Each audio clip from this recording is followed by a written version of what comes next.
Bonjour à tous et bienvenue, je suis très contente de vous retrouver aujourd'hui dans une nouvelle vidéo. Et aujourd'hui, on va parler du bourgeon de romarin. C'est parti!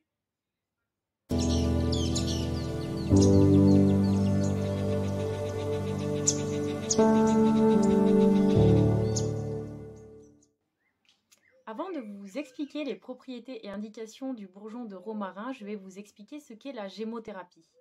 C'est tout simplement l'étude des bourgeons, des jeunes pousses des plantes.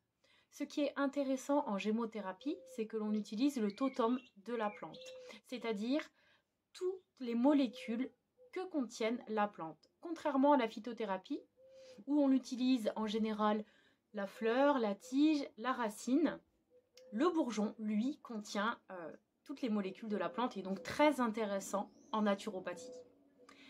Le deuxième point positif de la gémothérapie, c'est que c'est un concentré de vitalité. Donc en plus de traiter et de soulager un symptôme ou tout simplement la cause de vos symptômes, le bourgeon va permettre de revitaliser la personne qui va utiliser la gémothérapie.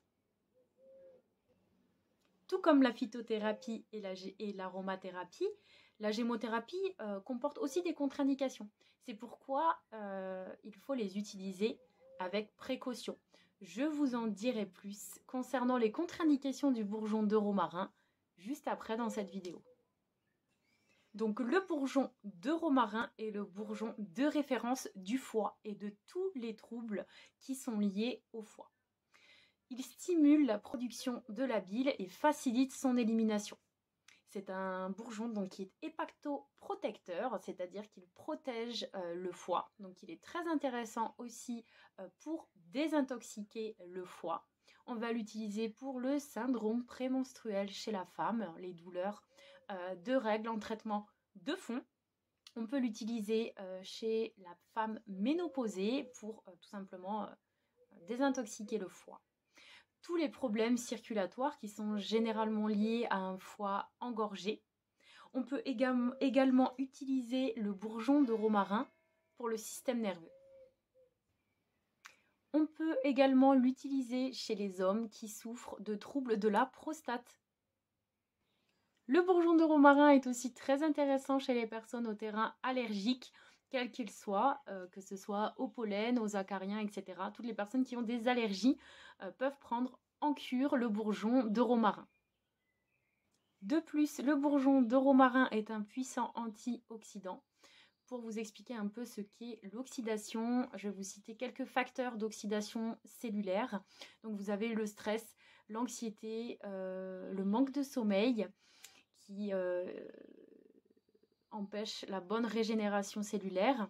Vous avez la consommation de tabac, d'alcool, l'alimentation bien sûr, l'exposition à des produits polluants, la pollution de l'environnement, etc. Tout ceci sont des facteurs oxydatifs et donc l'oxydation cellulaire, lorsqu'elle est assez importante, va avoir des conséquences sur notre santé et sur nos organes. Du coup, le bourgeon de romarin est un antioxydant et donc évite la formation des radicaux libres.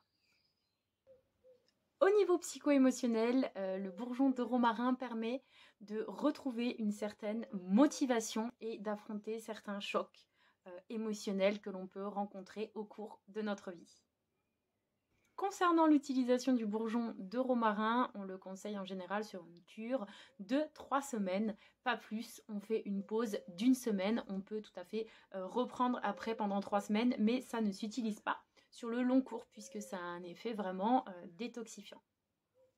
Concernant les contre-indications, donc il est contre-indiqué chez les personnes qui souffrent d'épilepsie, chez les personnes qui font de l'hypertension et de plus, on ne l'utilisera pas le soir puisqu'il stimule l'activité cérébrale et l'objectif c'est quand même de pouvoir passer de très bonnes nuits sans cogiter.